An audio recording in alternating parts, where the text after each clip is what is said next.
श्रोताओं नमस्कार। क्षेत्रीय समाचार एकांश के विशेष कार्यक्रम में मैं आपके साथ डिम्पल सानन। आज़ादी के अमृत महोत्सव पर प्रस्तुत है विशेष कार्यक्रम एक भारत श्रेष्ठ भारत। लेकिन पहले ये संदेश। 18 वर्ष से अधिक आयु वर्ग के लिए सरकारी केंद्रों में निःशुल्क कोविड टीकाकरण अभियान जारी है।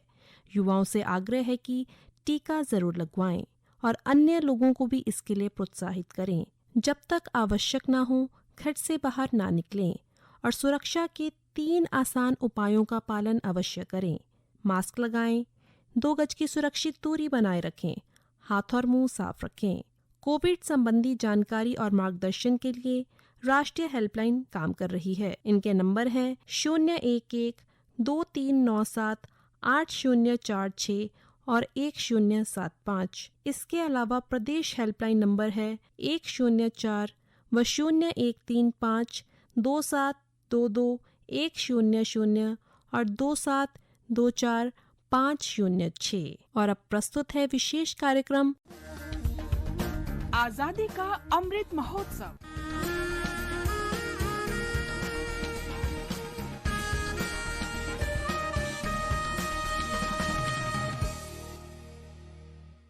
आजादी का सफर आकाशवाणी के संग, एक राष्ट्र का जन्म। भारत का शानदार स्वाधीनता संघर्ष आधुनिक विश्व के महानतम संघर्षों में से एक है। आकाशवाणी आपके लिए रोजाना ला रही है इस शानदार संघर्ष की झलक।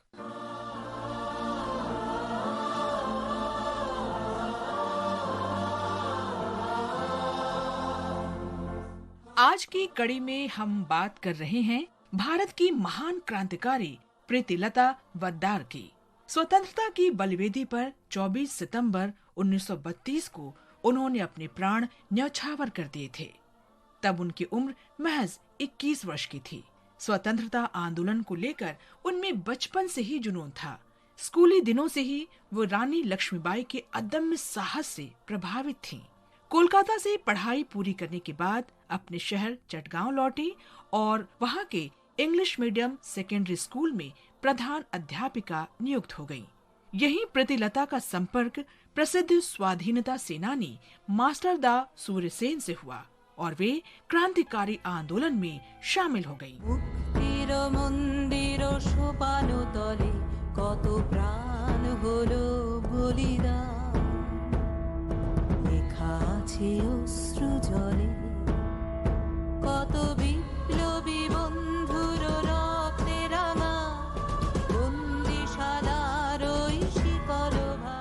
प्रीतिलता मानती थी कि अंग्रेजों के साथ सशस्त्र संघर्ष में महिलाओं को भी भूमिका निभानी चाहिए। प्रीति के एक भाई क्रांतिकारी दल में शामिल थे। उन्होंने ही प्रीति को सूर्यसेन से मिलवाया था। सूर्यसेन ने प्रीतिलता को अपने क्रांतिकारी समूह की पहली महिला सदस्य बना लिया। क्रांतिकारी आंदोलन में शामिल होते ही प्रीति अंग्रेजों के खिलाफ सशस्त्र आंदोलनों में कूद पड़ी। टेलीफोन और टेलीग्राफ दफ्तर को तबाह करने के साथ 1932 के जलालाबाद पहाड़ी पर स्थित रिजर्व पुलिस लाइन पर कब्जे के लिए हुए क्रांतिकारी ऑपरेशन में भी वो शामिल रहीं। क्रांतिकारियों की योजना के मुताबिक बाद में चटगांव में स्थित अंग्रेजों के क्लब पर धावा बोलने वाले दल की प्रीतिलता ने अगुवाई की। उस दिन प्रीतिलता पुरुषों की पोशाक में थी। गोलीबारी में उन्हें गोली लगी। घायल हालत में उन्होंने भागने की कोशिश भी की, लेकिन जब नाकाम रही तो साइनाइड खाकर अपनी जान दे दी। उनके इस अमर बलिदान ने क्रांति की आग में घी का काम किया। प्रीति क्रांतिकारियों की प्रेरणा बन गई। राष्ट्र प्रेम से सराबोर वीरांगना को शत शत नमन।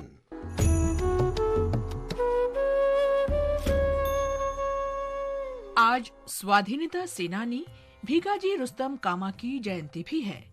मैडम कामा के नाम से लोकप्रिय भीकाजी का जन्म 24 सितंबर 1861 को मुंबई के एक पारसी परिवार में हुआ था।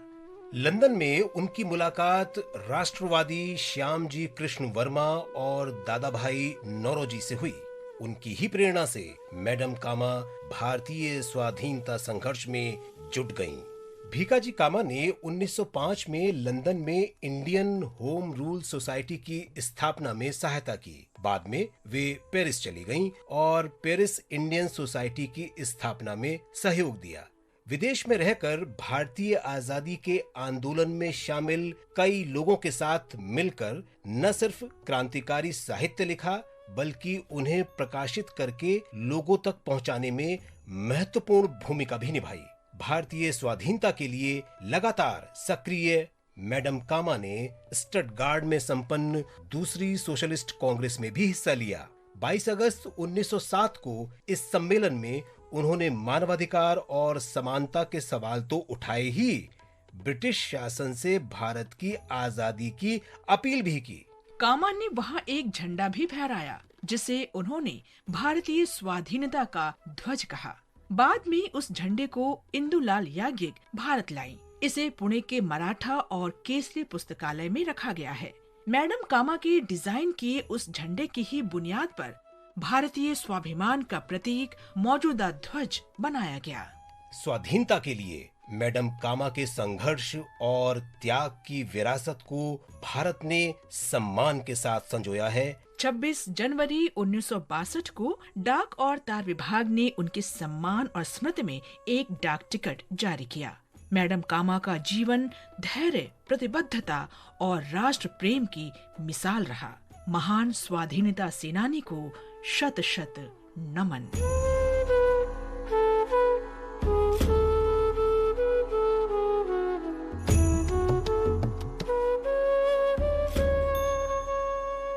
बदलाव समय की मांग है।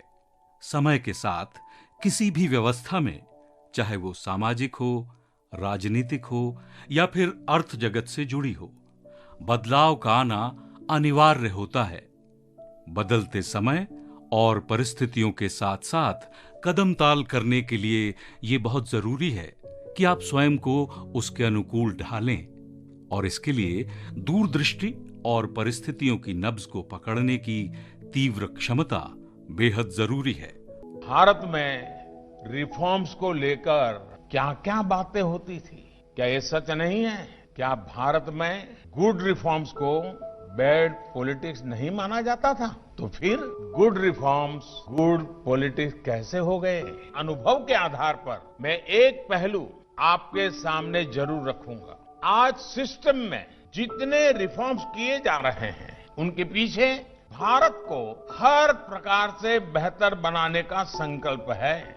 आज हो रहे रिफॉर्म्स के साथ नियत और निष्ठा पवित्र है। आज जो रिफॉर्म्स किए जा रहे हैं, उससे पहले एक सुरक्षा कवच तैयार किया जा रहा है। इस कवच का सबसे बड़ा आधार है विश्वास, भरोसा। श्री मोदी के नेतृत्व में देश में किए जा रहे बदलाव की महक हर क्षेत्र में महसूस की जा सकती है।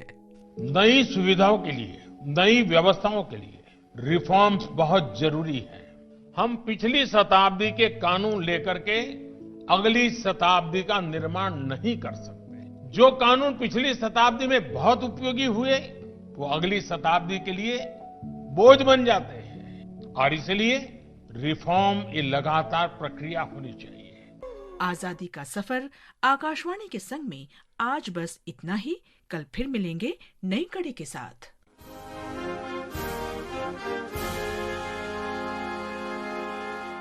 एक बार फिर कोरोना संदेश। 18 वर्ष से अधिक आयु वर्ग के लिए सरकारी केंद्रों में निशुल्क कोविड टीकाकरण अभियान जारी है। युवाओं से आग्रह है कि टीका अवश्य लगवाएं और अन्य लोगों को भी इसके लिए प्रोत्साहित करें, और सुरक्षा के 3 आसान उपायों का पालन अवश्य करें। मास्क लगाएं, 2 गज की सुरक्षित दूरी बनाए रखें, हाथ और मुंह साफ रखें। आज के कार्यक्रम में फिलहाल इतना ही। मुझे दीजिए इजाजत। नमस्कार।